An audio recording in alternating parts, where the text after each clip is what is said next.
Welcome to the Geopolitics and Empire podcast once again. Today we're speaking with Sourabh Gupta, who is a senior Asia-Pacific policy specialist at the Institute for China-America Studies in Washington. We'll be talking about the significance of the recent meeting between Xi Jinping and Narendra Modi, as well as the general balance of power in the Indo-Pacific.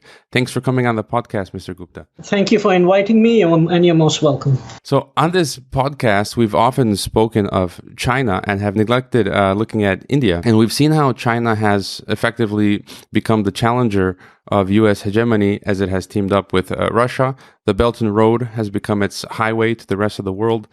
India has an interesting position, though.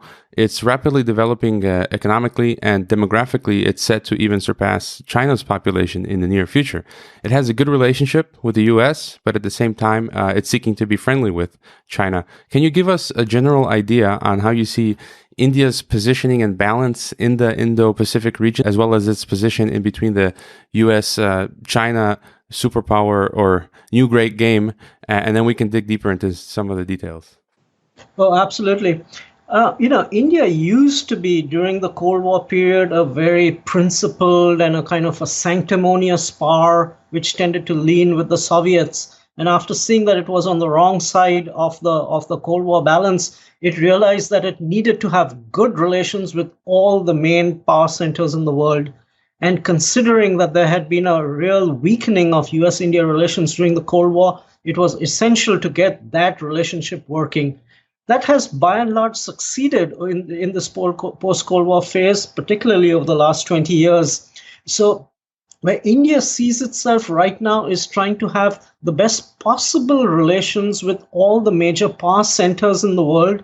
Some of them, obviously, these relations are not that easy to do because India has issues, like the boundary dispute issue with China. So there are reasons for tensions, etc. But the basic point being, India is trying to have the best possible relationship at a given time with all the major power centers, because it feels if it can do so, it widens the scope of its maneuverability within the international system, and it gets gains from all sides involved. So India is trying to kind of find out that sweet spot within among the great powers, so it is the enemy of none, it is the friend to all, and it can in that way maximize its strategic autonomy in the area of foreign policy.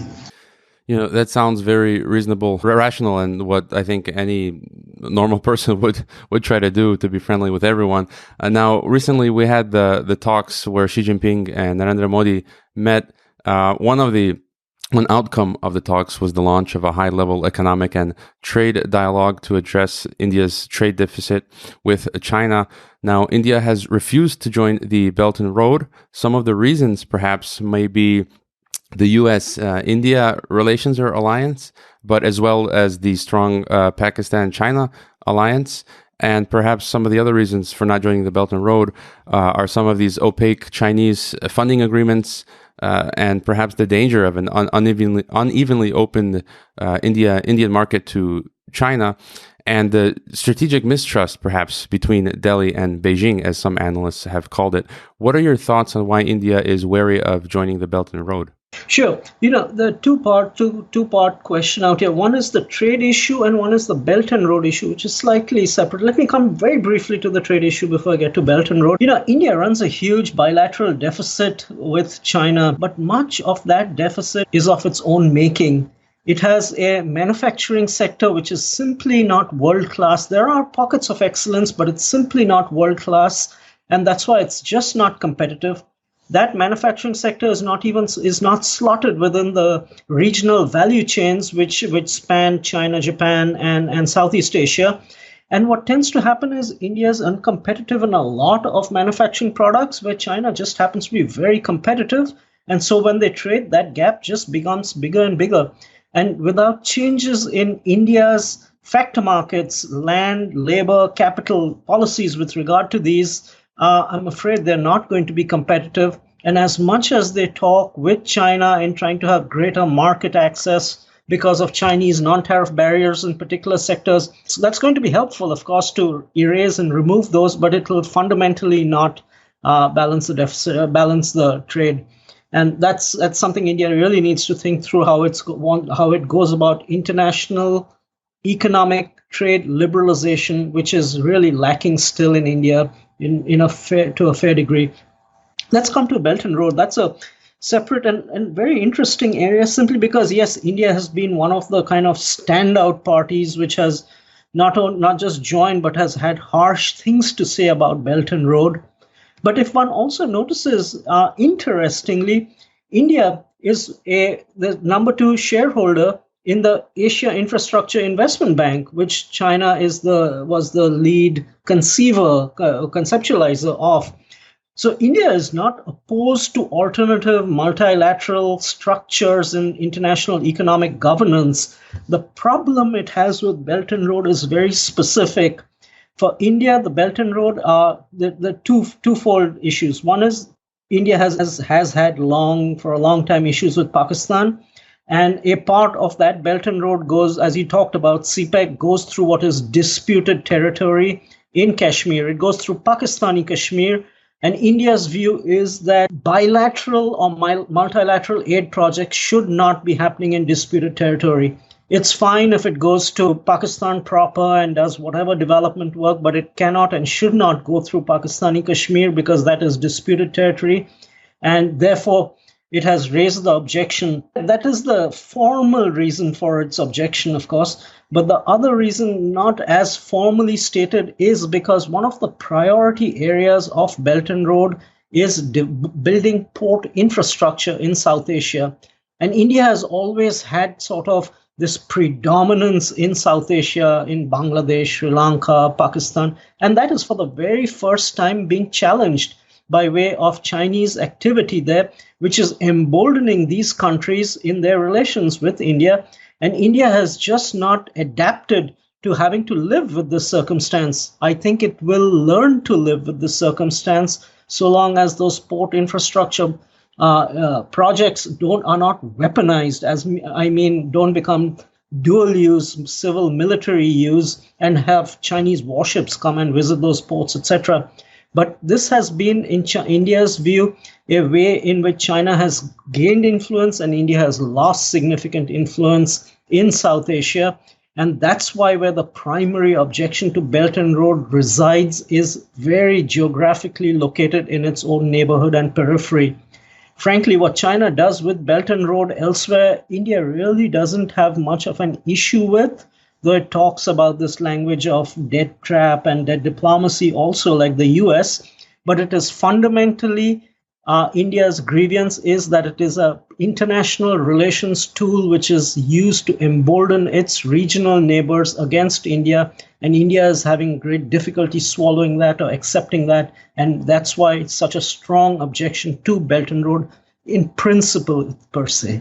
And you mentioned CPEC. I don't know if you want to comment a little bit further on that, as well as I had a question on if you want to go just a step further to look at U.S.-India relationships, the U.S.-India relation. There's an analyst that I enjoy following. Her name is Velina Chakarova, and she has this. She came up with this term, the dragon bear. And she says that the world once again has become bipolar with the superpower competition effectively between the U.S. On one side and the dragon bear or China, Russia on the other.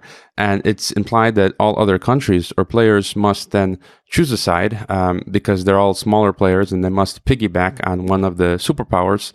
And perhaps some people say that Pakistan is currently piggybacking on China and maybe India is piggybacking on the U.S. We know Modi recently was joined by President Trump in Texas, where he spoke to a large gathering of Indians and Indian Americans, and Trump and Modi demonstrated a good relationship. And I've read an interesting piece recently titled "India and America Collude to Disrupt the China-Pakistan Economic Corridor," and we know the U.S. has their interests as well in the region. So how would you analyze the situation around CPEC further, as well as the U.S.-India relationship? CPEC is interesting because we talked already about the Pakistani Kashmir dimension, so set that aside. It gets interesting because there are two views out here. One is, and this is emanating from very, very high up within the foreign ministry and Indian government, is at the end of the day, India really doesn't have any issue with CPEC. The more Pakistan succeeds, it's a good thing. It's not a bad thing. And doing an infrastructure assistance, connectivity assistance done right done transparently and sustainably is actually will be a good thing, and India does not have objections to that. And frankly, I believe it's an enlightened view, and that is the view of the Indian establishment at the top in terms of CPEC and in terms of how it adapts to Chinese investment in Pakistan. Its main issues being, as I said previously, Pakistani Kashmir, and that CPEC should not be involved in creating port infrastructure activities which can be weaponized down the line and create what has been termed the string of pearls, and erode India's geopolitical strength in that neighborhood. But there's the second dimension here too, and the second dimension is that India had not been at all an interventionist power in Pakistani affairs. But with this Modi government in the past 5 years, they have reasons to believe that just as Pakistan for a very long time has stirred the pot in Kashmir, including by sending armed actors, India too has kind of stirred the pot in Pakistani Balochistan, which also has a lot of separatist sentiment, just to kind of as payback to Pakistan. And this assumes importance because important connectivity arteries go through Balochistan. And so it's not very clear that, yes, India wants Pakistan to succeed, but at the same time, it's doing this it is perhaps funding separatism and violent activity in Balochistan, and how the two kind of square up. And so it's interesting from that perspective, but I would still say the dominant narrative, if there is one on India and CPEC, is it must not be weaponized, it must not run through Pakistani Kashmir. If it does, it's Pakistan needs to do the development. No bilateral or multilateral party should be engaged. But the third element, which I talked about, we hope that India hopes Pakistan succeeds, and that if CPEC can be done responsibly, sustainably, and transparently, it's not a bad thing. And that's not something which is really covered in the media per se, because it's always useful to kind of frame this in terms of competitor versus competitor, rather than this might actually be the case. Now, you've sent me an upcoming piece that you've written for publication, which tries to tackle the question of in which direction India's security arrangement will go. Again, this is along the same theme, more towards the U.S. Or more towards China, or, quote, forge a broad set of strategic partnerships and contrive to lend its decisive weight on the immediate regional challenge of the day, while maximizing its leverage by not aligning with any particular state or group of states in the Indo-Pacific, end quote.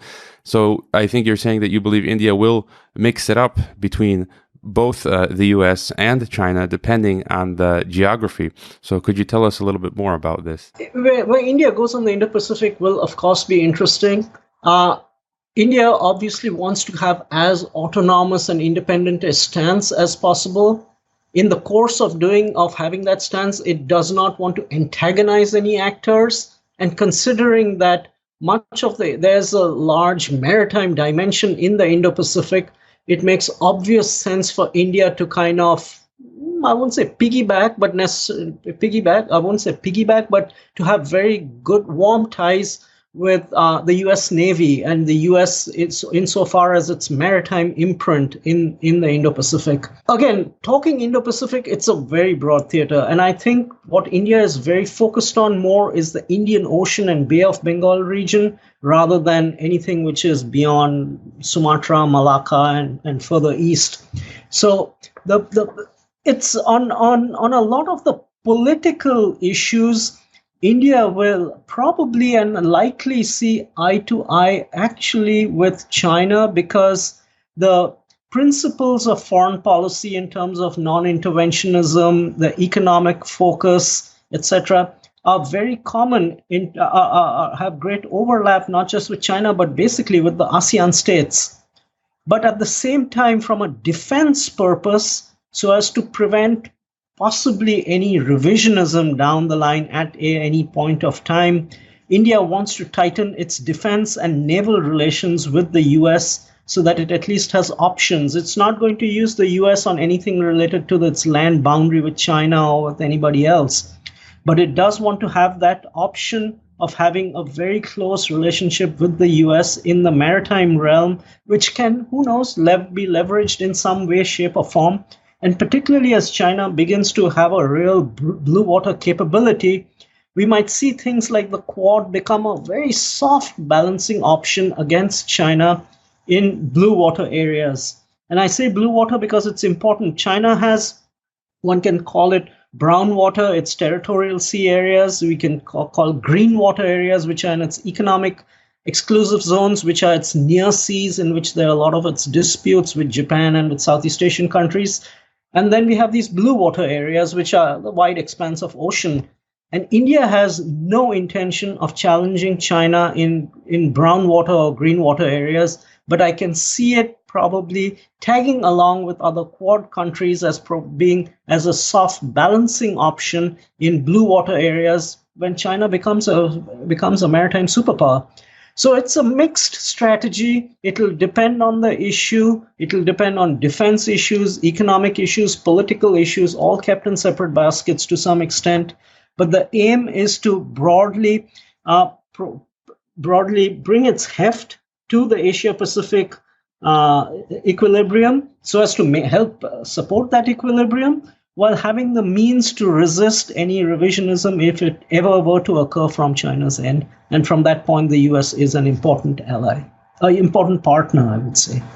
Yeah, regarding the Quad, that's something you mentioned in your piece, that that India has remained neutral regarding the South China Sea, that they haven't, they've rejected the Quad's proposal to patrol the South China Sea, and they haven't patrolled that region with any of their neighbors, so they're not looking to upset China there. I wanted to ask more about the Xi Jinping and Modi meeting. You sent a list that you sent me a list that you had of a bunch of issues.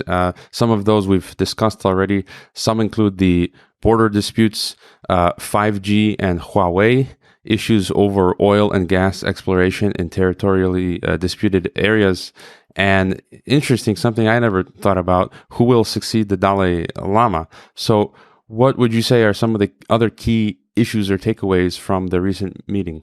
From this particular meeting, obviously, it was set in a very informal setup and maybe slightly formal also. But the important point is the two leaders had over 5 hours of chat, discussions in a very relaxed environment by way of having this summit. They didn't want something structured with a very deep agenda laid out. It was the case last year at the Wuhan summit and this year at the second informal summit. The discussions, the main priority of discussion actually is the bilateral issues only to a certain extent. The main priority is to look at the globe as such, as the multilateral system as such, which is in flux and is being challenged. Global governance is being challenged in very particular areas, and how India and China can be, in their own ways, stabilizing factors to this multilateral conversation and to global governance per se. And so it's a useful way to kind of think in a much broader, holistic perspective and try to see how they can engage and work with each other on these issues. It could be climate change, it could be global trade and the WTO and other issues. That having been said, and putting that aside, the two main issues which three main issues which I tended to see come out of the summit were on discussion on trade and investment, simply because of the large bilateral deficit and because the RCEP negotiations are coming really close to completion. And India has issues with China in terms of what it can offer in those negotiations.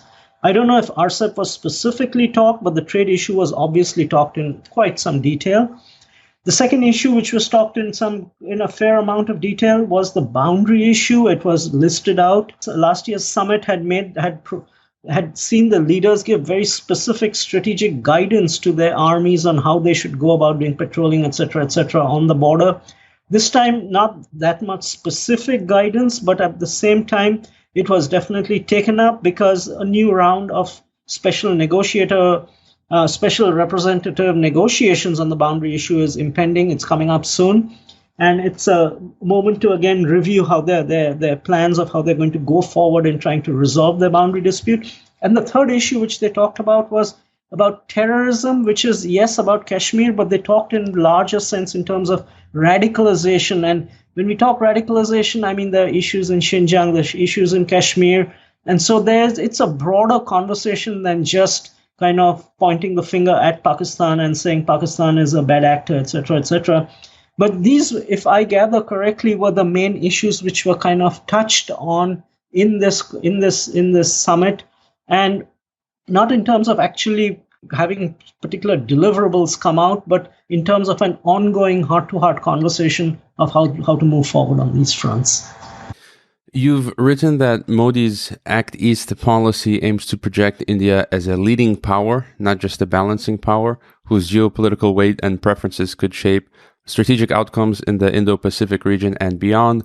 And you've also said that this month Modi is set to release India's first ever national security strategy and new military doctrine. I'm not sure if it's out yet. Could you shed more light on India's aspirations here and its primary interests? This issue of leading power came up during the first term of Modi's government. The narrative in the U.S. to some extent had been that India, and this was a narrative from the 2000s, from the last decade, that, oh, we need to have India on our side because India would be that balancing power which could kind of tip the balance in our favor, which is the U.S.'s favor. It was the US and its Western allies, and there's Russia and China out there, and India somewhere in the middle. And if India is in a position to tip that balance, and that's how India had been framed by the West in terms of its positioning. The purpose of the Indians going ahead and talking about a leading power was because they want to give the impression that no, we are not just a balancing power, the one who kind of tips the balance. We are in ourselves a pole within the international system. And a pole means India has its own weight of its own gravitational weight and gravitational pull. And yes, it could thereafter also be a balancing power, but that it was a pole per se in the system, that means a leading power too, which makes its own decisions and judgments and plays the game of multipolarity. So that is where that narrative of leading power came in from. That's how it's been absorbed and adapted. And, the interesting thing is that at the global level, India is still a balancing power. It's still a power which, if it tips the balance, it could down the line, kind of, if it leans this way or that way, it could tip the balance. It's not a leading power. It does not have that heft. It does not have that power of its own accord.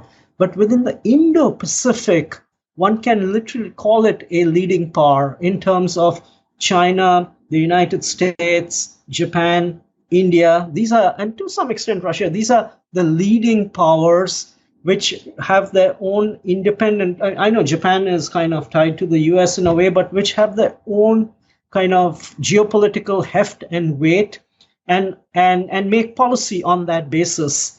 While a country like Indonesia within the Indo-Pacific is a balancing power, which if it tips this way or that way, could actually affect the balance of how the Indo-Pacific equilibrium works. So this is where this balance came, the idea of this balance of this leading power concept came. And I think that's the basis on which they are working on. That's essentially the basis on which India sees the Indo-Pacific and is effectively making policy in the Indo-Pacific. So we'll have to see where this goes, because it's one thing to just say you're a leading power, but and India does have quite a lot of maritime power, but from an economic perspective, it's very highly non-linked to the Asian value chains, and its economic heft in Asia is frankly fair from an international economic perspective is fairly marginal. So this is a debate which will be had for quite some time, but the Indians want to show that they are an autonomous individual leading power in Asia and make policy on that basis and must be respected on that basis.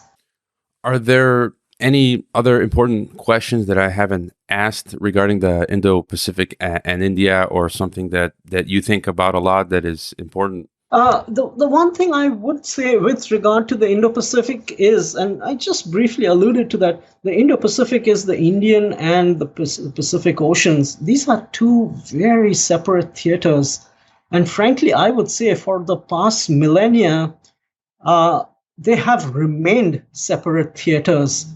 And one cannot fight history in such a way and again reconnect the two arenas and make it into one unified theater. What was the case and always was the case was, ever since I would say the 10th century on, is Southeast Asia became the great entrepot of the Indo-Pacific, and there was a Western dimension and there was an Eastern dimension to the Indo-Pacific. And I see India's role on the eastern end of the Indo-Pacific, that means in the Pacific Ocean, being a very marginal presence, frankly. It's very absorbed with its Indian Ocean location, as well as its West Asian, with the countries of West Asia. And that's why the issue with regard to the Indo-Pacific comes up as to how India will or might challenge China. And that's where my point is, that in China's near seas, where it has these disputes and where all the real contentions are with regard to Taiwan, with regard to Japan, with regard to the Southeast Asian countries, all these territorial issues and more, these are all issues on which does not touch upon India's interests insofar as the Indo-Pacific is concerned, because India is just concerned about, as I said, the Indian Ocean area and the blue water areas beyond China's near seas. And that's why there's the reason for confrontation between India and China also is basically lacking. Of course, poorly managed by both sides, they will butt up against each other, butt heads. But there's no particular reason why China and India need to even confront each other in the broad Indo-Pacific, because a lot of from a naval standpoint, they don't collide. And from an economic standpoint, both of them have kind of similar overlapping objectives, which is to get prosperous, to get rich, to trade more, and to get more integrated with Southeast Asia. And so we'll see where this goes, but the US's calculations with regard to the Indo-Pacific and where India fits in might almost certainly will not be where India sees itself in that neighborhood. Yeah, that was an important point you mentioned about the history, because under Obama, he had the Asia or Asia-Pacific pivot, which under the Trump administration morphed into the Indo-Pacific, and I believe, which has become the Pentagon's priority theater, and they actually changed their command to Indo-Pacific. So it's like they're trying to unify it into one. And I'm just curious on your thoughts or view of Narendra Modi. I know you try to give an objective analysis of what's happening, and it's interesting for me because in a way, I'm far removed from India, and maybe some of our listeners don't know so much about the politics there. But from some of what I've read, we have the left-wing Indian analysts who really don't like Modi. I have some Indian friends who I know who are very nationalistic and can see Modi do no wrong. How would you describe Modi, his tenure, and how he might finish his second term as prime minister? Modi came in with a great deal of popularity across the spectrum. He came in also with quite a lot of baggage. He had been chief minister of a state in which atrocities were committed under his watch. And many people would say atrocities which he didn't perpetrate, but he was very well aware of and didn't raise a finger to do anything. And this was with regard, it's the Hindu-Muslim divide again. It goes down to riots against Muslims. So he did come in with that baggage, but once he was elected prime minister, India as a whole gave him a chance. He was well received by the broad electorate for nationalist reasons, but also because he was seen as a person who would kind of cast away 30 or 40 years of poor economic policy by the previous Congress government. The Congress government, we have to accept, reset its own economic policies from the early 90s onwards and embrace the market. But at the same time, it was a halting embrace of the market, and it was always happy to do with leftist and populist policies which were hurting India. And the hope was that Modi would bring that same magic he brought to bear in the state of Gujarat at a national level and begin to see 8% and 9% growth rates on an annual basis. Well, that did not happen and has not happened. And part two is because Mr. Modi's economic policies leave quite a lot to be desired. He's very pro-business, which is a good thing, but doesn't understand, and frankly doesn't have good advisors who understand how markets work and the legal frameworks that need to be created for policy frameworks that need to be created for having markets work for land, for labor, for capital, etc., etc. And India has actually done fairly badly, I would say, in the last couple of years under his tenure. And this has kind of taken a lot of the shine off Modi. And unfortunately, what seems to have happened is that Modi has instead become nationalism and sold nationalism to his audience as a means to recoup those losses which he could not, which he was making on the economic side. And so it's a mixed bag at this point of time. He wants to be brave economically and take India to the next level in terms of its growth rate and make it a $5 trillion economy by 2025. I don't think he has the policies to do that. And as he's seen to be not very successful on that front, he has been willing to kind of bait Muslims, play the communal card, and just play on nationalism. And at this point of time, it all goes down very well in India. India is very national as a country which had lost its way and is finding its way back in the international system. And as a young country, it's a hyper-nationalist country. But hyper-nationalism will not make you a $5 and a $10 trillion economy at the end of the day. And whether he can take the country there is something which is not certain, and particularly to what extent nationalism and his nationalist approach will hurt him economically remains to be seen. So it's hard to give a very fair, a comprehensive assessment of the man. He's a great communicator and a super politician. So he has a lot of strong attributes going for him, but at the end of the day, he needs to deliver, and he needs to deliver fundamentally on the economic front, and it's on that front, the most important front, that he's falling short. And this might come to hurt him down the line when people will say, you know what, Congress was useless, we gave you 10 years and you couldn't do much else, and they'll just be, it's not going to be a happy ending at that point of time. One of the themes on geopolitics and empire that we often ask our guests relates to the rise and fall and clash of empires, as well as this idea of the Thucydides trap. Recently, Philippine President Duterte gave a speech at the 16th annual Valdai conference in Russia, accompanied by President Putin, President Tokayev of Kazakhstan, and King Abdullah II of Jordan. And he stated in his speech that the liberal Pax Americana order is ending. What are your thoughts on this? There's a lot of talk about U.S. Declining in its economic and military power, China rising, the threat of a greater conflict coming about. What's your general feel of how the world is, where it's going, how it's heading? You're absolutely correct on that front. I mean, we are in an interval period, an interregnum, where the U.S. certainly is in relative decline. It is militarily very strong, and it will stay way ahead of all the other countries from a military perspective. But it is it has real economic challenges, economic problems, and those problems get worse over the next 15 years simply because the country is aging. And from that perspective, the important thing is, how does U.S. politics work at home in terms of the US, whether it's willing to bear the burdens and underwrite the international system. And my view is, I don't think the US has the capability and perhaps now even the ability and appetite to do so. It understands it can't just yank itself out of the international system, because many of the gains which the US obtains from the international system would be lost.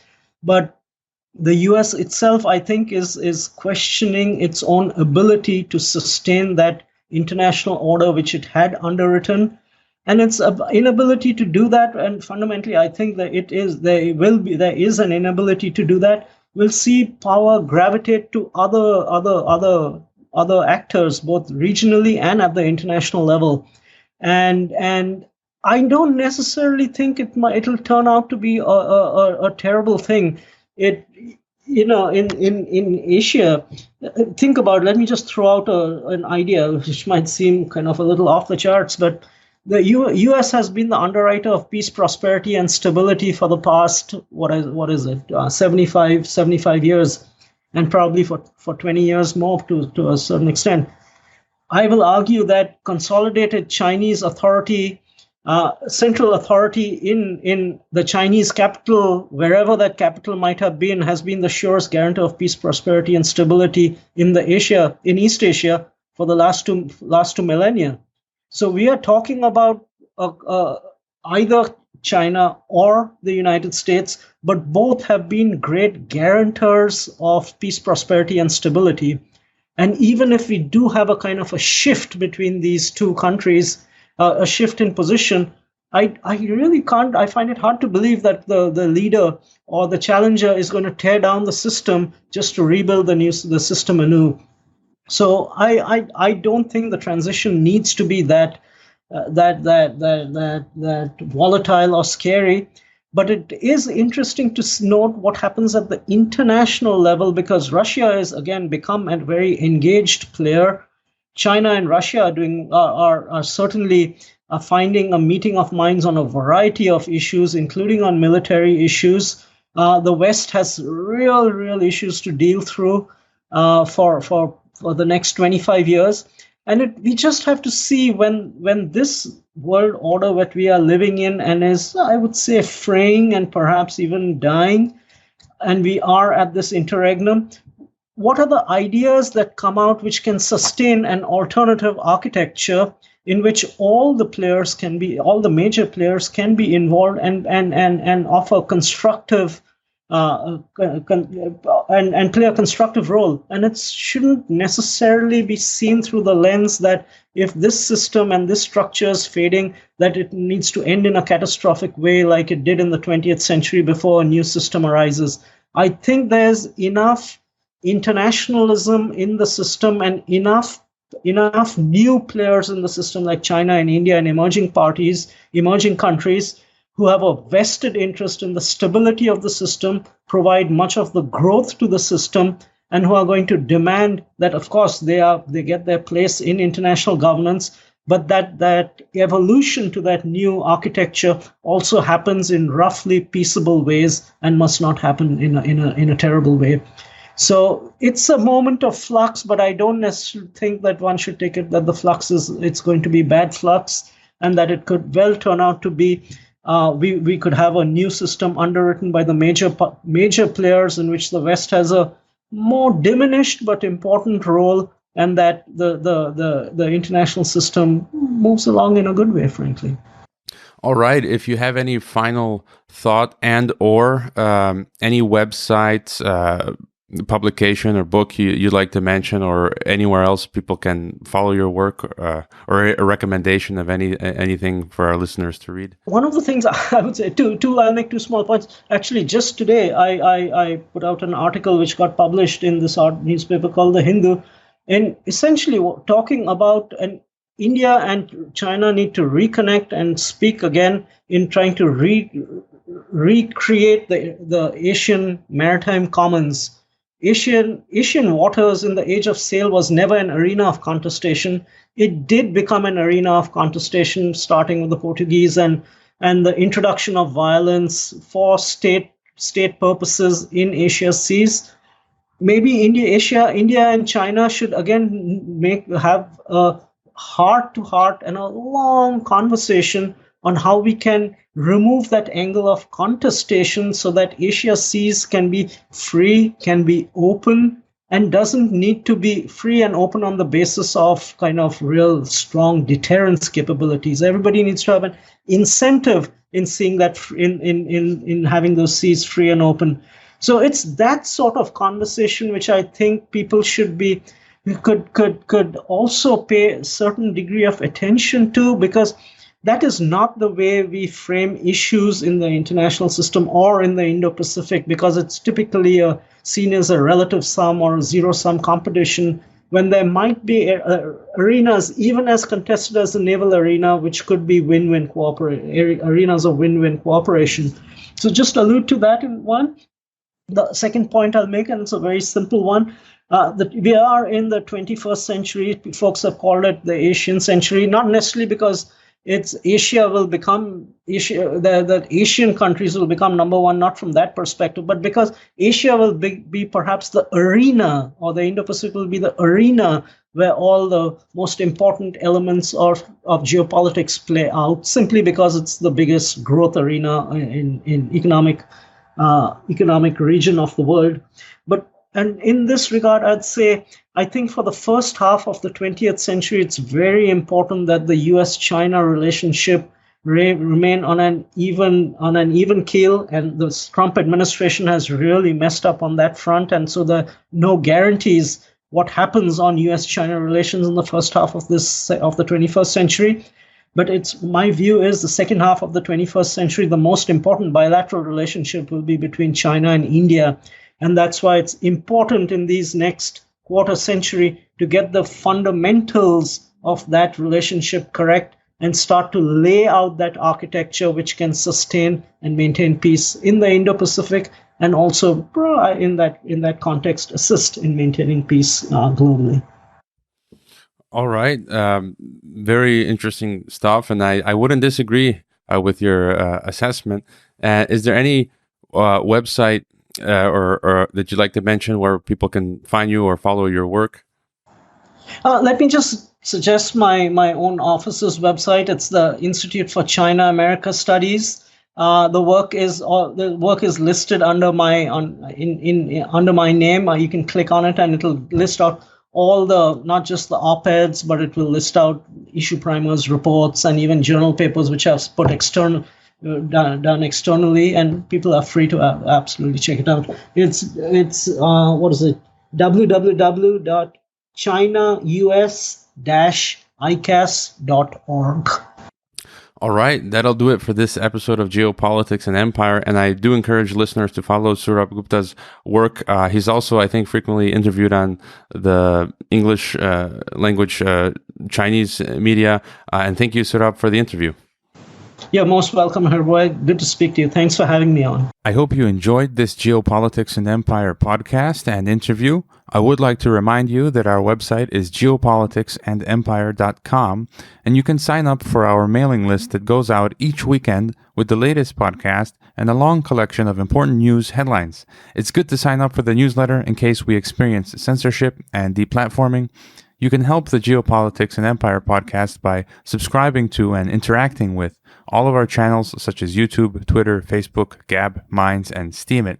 You can also help us by leaving a rating and review on your favorite podcast platforms such as iTunes, Castbox, Stitcher, Spreaker, and so on. Finally, if you value our work and our mission and would like to see us continue interviewing experts from across the political spectrum, please consider leaving a one-time donation via PayPal or Bitcoin, or becoming a regular monthly supporter on our Patreon. All the links can be found on geopoliticsandempire.com. Thanks for listening.